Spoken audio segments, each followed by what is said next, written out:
Hi, Professor. Hope all is well. Let's get into discussion 8. So, chapter 13. First question: what are the key challenges in balancing standardization and adaptation in global advertising, and how does pattern advertising help address these? So, one of the key challenges I'd like to highlight are the cultural differences. So, humor, values, symbols, and language differ across cultures. And what one ad might work well in one country, it could offend another. Um, so in the book, their American creatives wanted to photograph European men kissing women in the backhand, but in Europe, it's only reserved for their special ones. It's not like a random I'm gonna kiss this woman's hand, because here in the U.S. it's like it shows a sign of like politeness and kindness, from a man to a woman, but in Europe it's only reserved for like a married couple and for only your mutual uh, only your spouse. um, and that messages with the standardization, it's a company's consistent messaging can be lost translation through internationally. But adaptation, it's the opposite of that. So companies address or they tailor their messages based on the cultures they are targeting to. So pattern advertising combines of both standardization and adaptation. Um, it sticks to the company's brand name, the logo, the messaging, but they change the messaging of the advertisements, and they tailor it based on, yeah, a country or the country's culture. So, for example, Nike's core message of like "just do it" here in the U.S., when you see it, it's kind of like a very athletic, like active, outgoing type of like imagery, and just the slogan "just do it." It's like this command of like you need to do it now. It's like imperative. But in Japan, they translated it to how to say it, ganbaru, which means perseverance in their culture, and so their way of doing things, it's like a steady progress, um, almost like meditative progress, and so their way of their illustrations and the messaging is changed or all based on the culture. Second question: what roles do advertising agencies and their key personnel play in creating global advertising campaigns? So, advertising agencies are in charge of the strategic planning, creative development, so the big idea of the central concept of the campaign. They're in charge of that, and that their creative concept has to be flexible enough to be adapted across multiple markets. They also do the localization, so the translations of the words, media planning, campaign coordination, and their performance tracking. So they make sure to also monitor their multiple campaigns through global and local KPIs. And then their key personnel in these agencies are their art directors. They're in charge of they're the overhead, and or they're the head directors of the creation, the creative like ads. So they make sure that everything is okay, like the translation's fine, like they are the directors of the art, and then of the art creation. And then copywriters, they're the language specialists to develop the headlines, the subheads and body copy used in print advertising, and the scripts containing the words that are delivered by like spokespeople, actors, or hired voice talents. Like, for example, they gave this out in the book that Citicorp has their slogan is "City never sleeps," but internationally it is translated as like they're insomniacs. So they decided to just keep their slogan in English as "City never sleeps" throughout the world. And then the third question: how do cultural considerations impact advertising appeals and creative execution across global markets? So again, creatives, art directors, copywriters, they need to be culturally sensitive. So this sensitivity will affect their creativity or their execution across their global markets. They need to take into account the language and symbolism, the humor, the gender roles and the family, tone and emotion. So like the U.S., they like storytelling and inspirational messaging in their ads, but in Japan, they like the symbolism, the imagery, the less words. Um, they just kind of let the ads convey emotion to the Japanese viewer, um, and let them interpret the meanings and stuff like that. It's like a painting almost.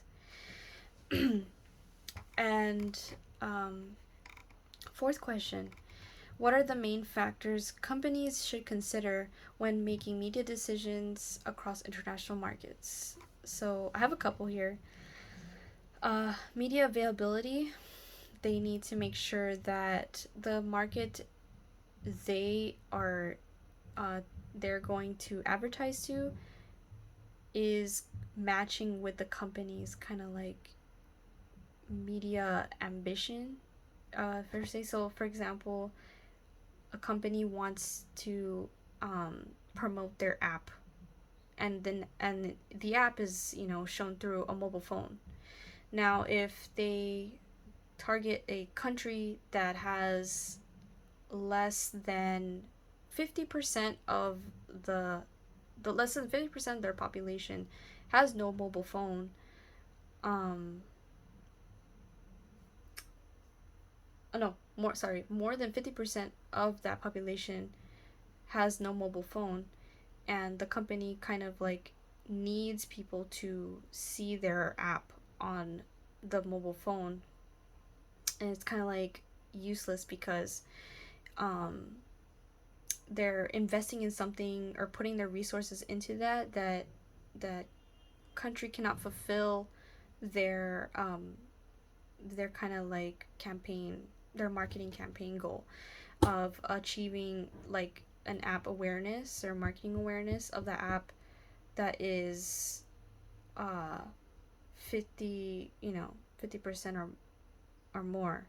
So um they need to make sure that the country they're marketing to has that media availability, in order for them to carry on with their plan. Also, they have like media consumption habits, target audience demographics and behavior, media costs they need to check, um, their cultural sensitivity, time zones, like what time, if you're, you know, showing an ad in, here in the US at, um, let's see, what time is it? At like 12 p.m. and you then want to show it like in the Philippines, they're 13 hours, like they're about 13 hours ahead, so you would have to post it at let me see, so 3 hours. You'd have to post it like at 2 or 3 a.m. Yeah, if you were to post an ad here in the US at 12 p.m., you would have to show it there at like 3 a.m. So again, it's like you have to check into account. You want to make sure everybody, like the market that you're showing, you're advertising to, sees it. And then the fifth question: how do public relations and publicity contribute to global marketing communications, especially during crises? Public relations are the strategic communication processes that builds the relationship between the organization and the public. And they do that by like fostering goodwill, communication, about the company or the product. And then the publicity part is, it's like earned media, which basically like a news outlet, a podcaster, influencer, anybody, even like a normal regular person writing a review about your company. It's basically their response about the company, your company. So that's kind of like out of your control to, you know, tell who to tell like positive or negative reviews to. Oh, sorry. No. So they can either send, the publicity can be either negative or positive about the company, and so the company, it's like out of their control to say whether, what to say about the company.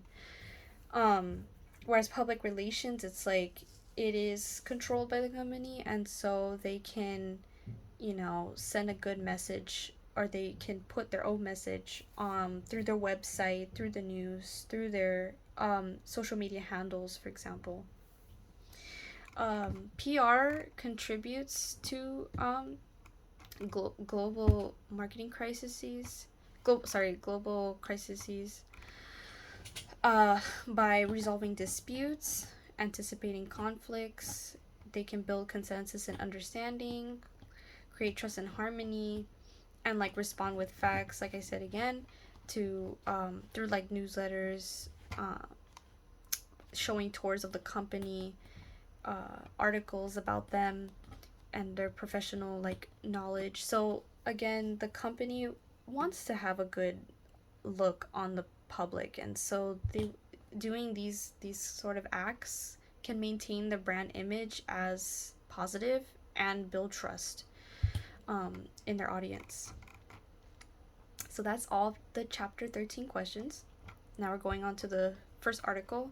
Will AI empower the PR industry or create endless seas of spam? So the first question, how is generative AI the way how is generative AI changing the way PR professionals create content and manage media relationships, and what are the potential benefits and drawbacks? So for the global brands, generative AI, it helps the PR work efficiently in generating campaigns, even scheduling them, structuring what the campaign will look like, the words. Um, it's just quicker that way, instead of just like thinking over it, like a meeting or something. Like one person could do it and then look over it. But like one of the drawbacks about that is that it can be tone deaf and or show offensive content. Um, Another one is media monitoring and rapid response. So you could track like brand mentions through social media and can like respond to reputational threats or crisis. And then the audience and sentiment analysis, they can like report data, emotional responses faster than self-reported data. Um, so that, like for example, Grubhub, they used like some sort of AI facial recognition to judge the facial features of um, people or women with like postpartum uh, depression, like for their meal campaigns, or like also I forgot about that one, but basically they assess like the facial recognition of people and see their faces and like see if they're like sad or happy or hungry. They can judge that and base it on their expression, and then give them the food that they might want. And then media relationship management. So AI can match like PR pros with relevant journalists, and they can suggest personalized pitches. But the drawback with this is it could you could lose trust and originality in the company. The journalists, they will lose more trust in the company because it's not like really authentic or their messaging is not gonna match with how they're gonna advertise it. Um, so it they need the journalist, right, to kind of like verify the company and their goodwill to their audience. But unless their script isn't, you know, written in the best way like of the company, then it will lose trust of the journalists or podcasters. um, a second question: in what ways could AI generated PR content undermine brand authenticity or credibility, particularly in international markets? So, um, it's sort of repetitive again, so like from the previous question. Um, Again, it could be like AI can promote. AI uh, can have like poor crisis communication or misinformation, um, reduce media trust. Again, they're generic formulaic content. So like ChatGPT has a formula of how they respond to your questions, and they use a lot of words like whether, for example, whether or not this or that. Um, you can people can point that out and like say that it's not, the message is not tailored, or like created by human. It's like tone deaf or robotic. And then also with the case of um, real or fake voices, people are searching for that human connection in a business, and using uh, AI voices a lot or AI generated videos can really like disrupt that human connection, and like think that like the company's only transactional and they're only searching for the quick buck. So um I feel like I'm getting more of that too, as personally, because like I go to Amazon, I buy some things. Like I ordered this wallet from a company there, and I looked at their advertisements, and the video that was showing the product, it was just like generated people holding the wallet.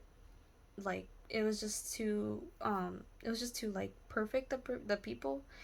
um and the backgrounds were shifting a little bit, like it was uncanny. So um I kind of like lost my impression already of the company as like a potential customer of theirs.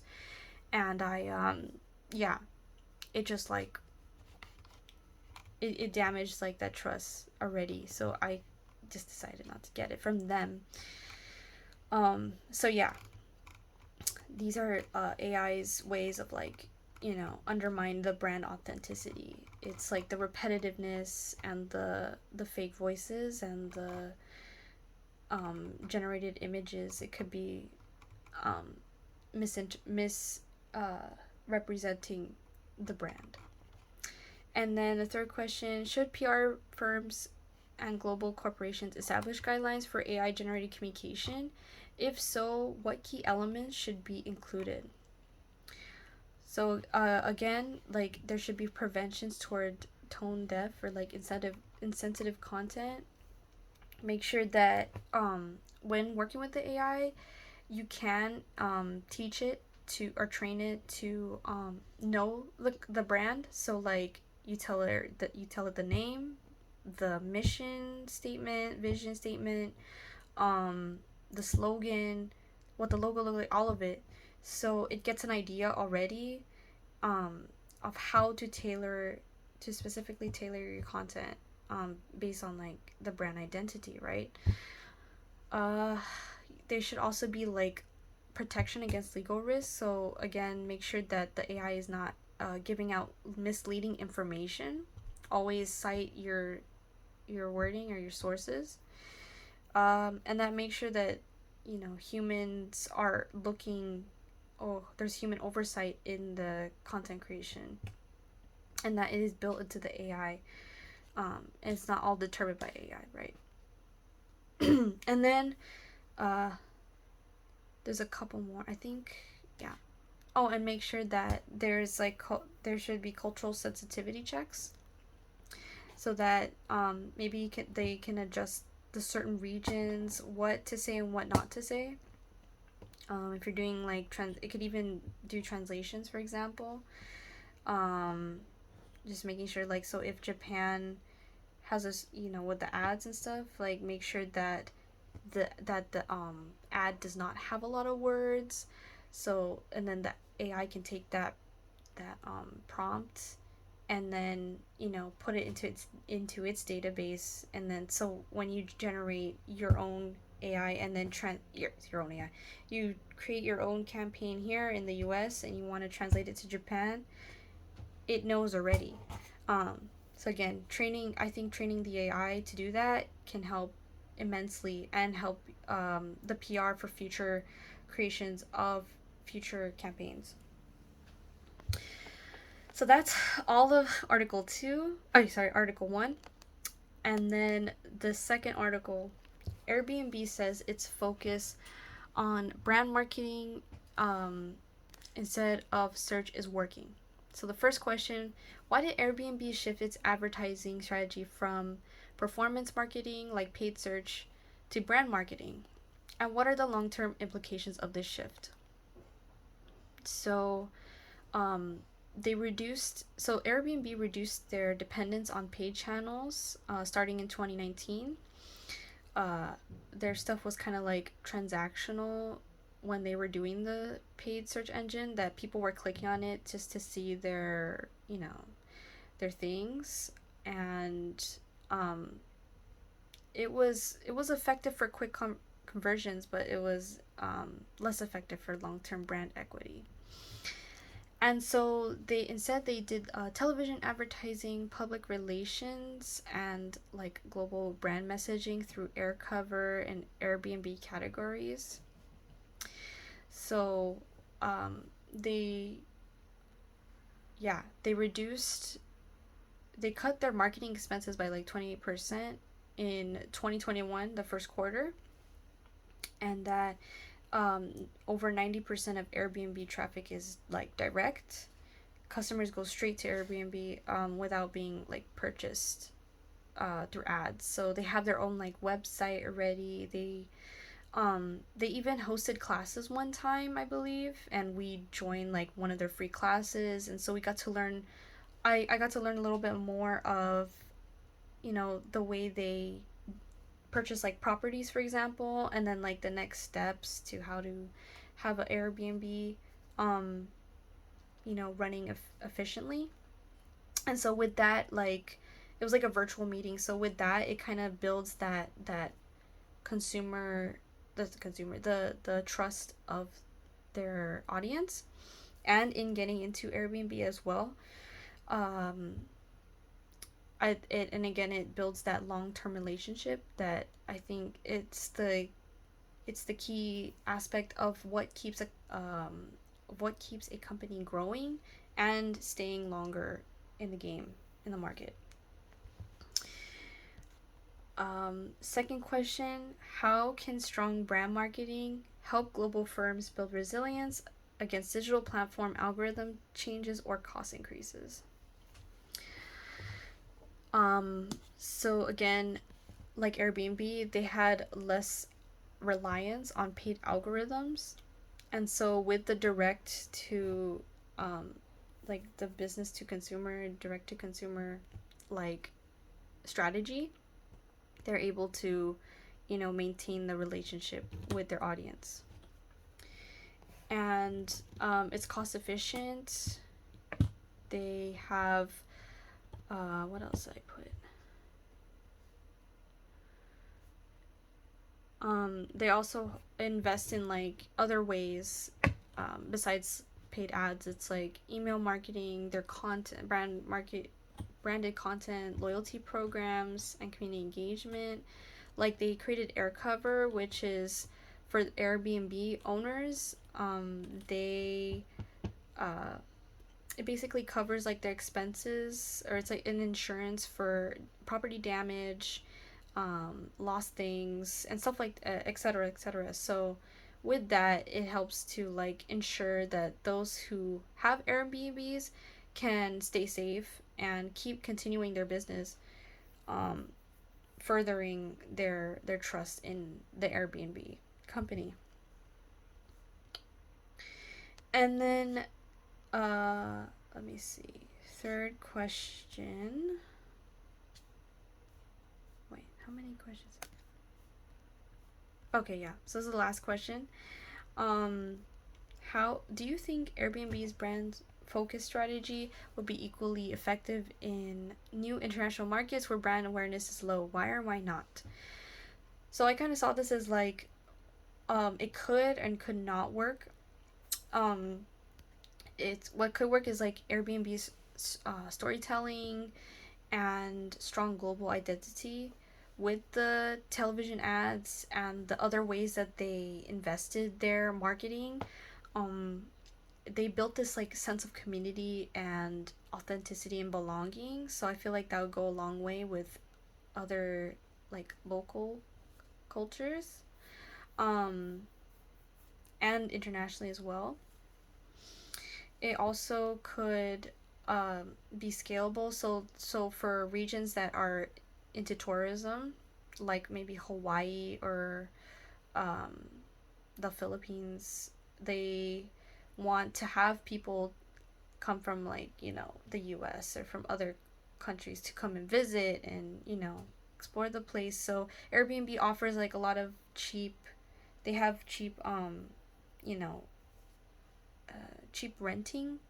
I would say they offer like cheap renting spaces compared to like hotels. So that could be an advantage as well for international countries to look at that, and then utilize some spaces for more tourists to come in and have more money in as well. So it creates that kind of relationship, international relationship as well.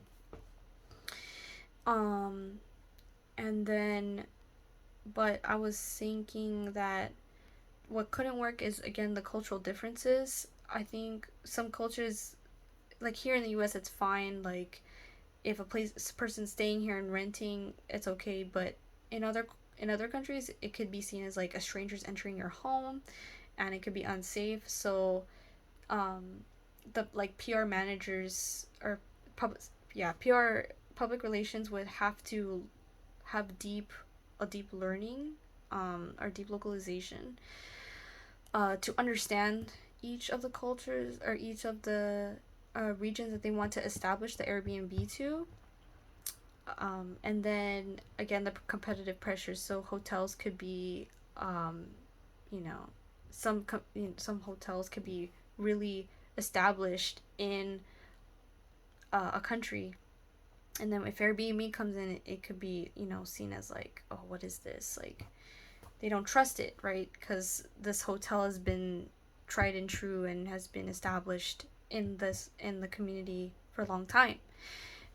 It's sort of like the whole Walmart going to Germany and then trying to have like a whole big supermarket, but Germans, they like to they like individual small stores. So Walmart wasn't able to sustain itself there.